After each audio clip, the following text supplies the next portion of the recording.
everybody. How are you? Rabbi David here, your Torah Tech Guy.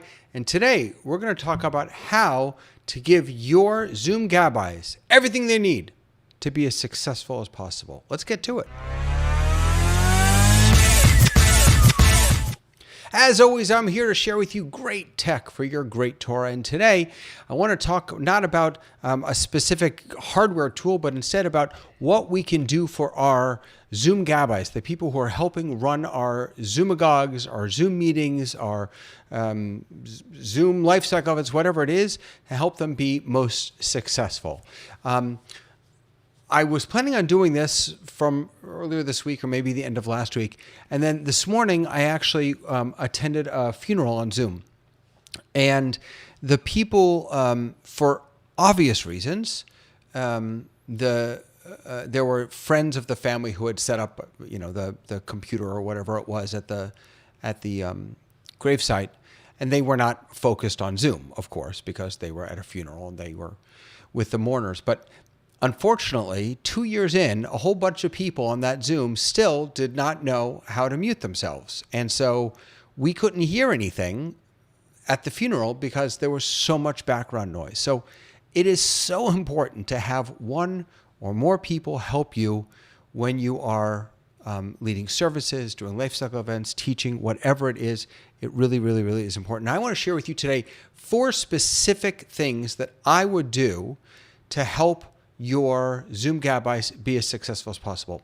Numero echad, check your Zoom settings.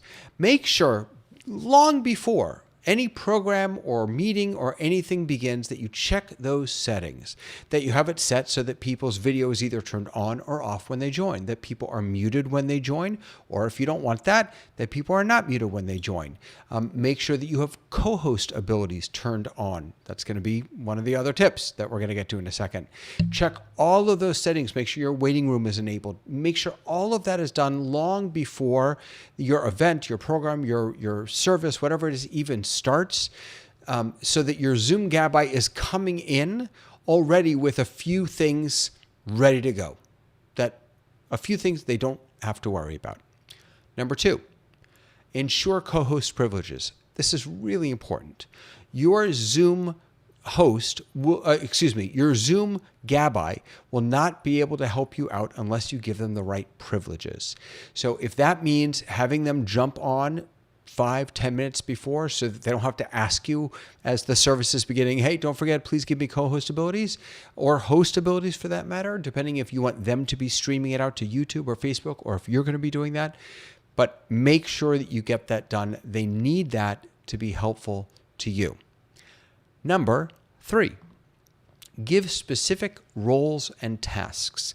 So I've been participating in a number of Zoom sessions, lots of Zoom sessions, where I have been one of 3 or 4 people who are all serving as, not Gabbais, because these are not Jewish sessions I've been on, but we've all been serving as Zoom assistants, Zoom technical folks. And one of us moderates the chat. One of us does the switching. So we're switching between who's being spotlighted. One of us is watching the mutes and the unmutes. Another one of us is doing whatever, right? There are lots of different things that need to be done to help your Zoom session be successful, depending, again, on what your Zoom session is. So make sure that if you only have one Zoom Gabbai, that they know what you want them to do. And if possible, have more than one. Have one person whose only job is to moderate the chat and the waiting room. Just have that person, that's their responsibility. And one of the reasons why this is important to me is that I want the people who are helping you be successful to also be able to enjoy, to also be able to participate to a certain extent. And if one person is trying to do everything, the muting, the unmuting, the lowering the hands after they've already asked the question, the chat, the waiting room, all these different, the spotlighting, there's no chance that they're going to get any spiritual nourishment from the Torah that you're offering. So if possible, have more than one person. If it isn't possible, make sure that whoever's doing it has very specific guidelines about what you want them to do. And 4th, give your Gabbaim the right tools. Now, this may be as simple as making sure that they have a laptop or a desktop or a whatever that is plugged into Ethernet so they have a solid connection.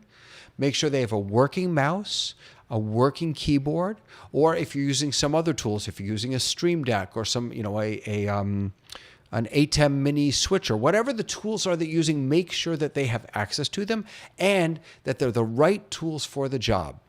Make sure they know how to use them. We should be training people in how to do this well and how to use the right tools for the right job. So make sure that you're not, if you're asking one of your, for example, if you're asking one of your Zoom Gabbaim to facilitate your Zoom meeting from an iPad, they're going to struggle. They're going to struggle. Yes, they'll be wireless, but it's going to be a struggle. iPad is not a great place to manage a Zoom meeting from. It is much easier when you can open the participant panel, the chat window. You can have all those different windows on a desktop that you can then move around and manipulate with your mouse. So check your Zoom settings. Get as much as you can set up before the meeting even begins so that your Zoom Gabbai is set up for success. Ensure co-host privileges. Make sure that they have the ability to do the work that you want them to do because you've given them host or co-host privileges. Third, give specific roles or tasks, and if possible, have more than one person do it. And finally, give Gabbaim the right tools. Make sure they have what they need to get that job done. Those are my, oh, hello. Everyone go away. There we go. Those are my 4 tips. Sorry, I kept pressing the button. Those are my 4 tips to help your Gabbaim do the best job for you. If you have Gabbaim who you might want to train in how to do Zoom, I have a whole series on my website about for Zoom training. I'm also happy to do it with you all one-on-one, offer something to your entire community. You just let me know how I can be helpful. Just head on over to my website, TorahTechGuy.com. Like this video, subscribe, do all that other good stuff, but definitely reach out if I can be helpful to you. And please remember to join me next Monday. The future is starting now with Rabbi Dan Judson this week. It's going to be a fantastic conversation. I do hope you'll join me for that. And my final announcement is that tomorrow, is it tomorrow? Yes, tomorrow at 3 o'clock Eastern, Synagogue Tech Forum is going to be back right here on TorahTechGuy.tv, and we are going to be looking at how to do hybrid on a budget. It's going to be a really nice discussion. If you have questions that you want answered, go ahead and send them over to me. I promise I'll get those in for you. So that's all I got for you, my friends. I hope you have a wonderful day. Let those Gabbaim do their work. I'll see you soon.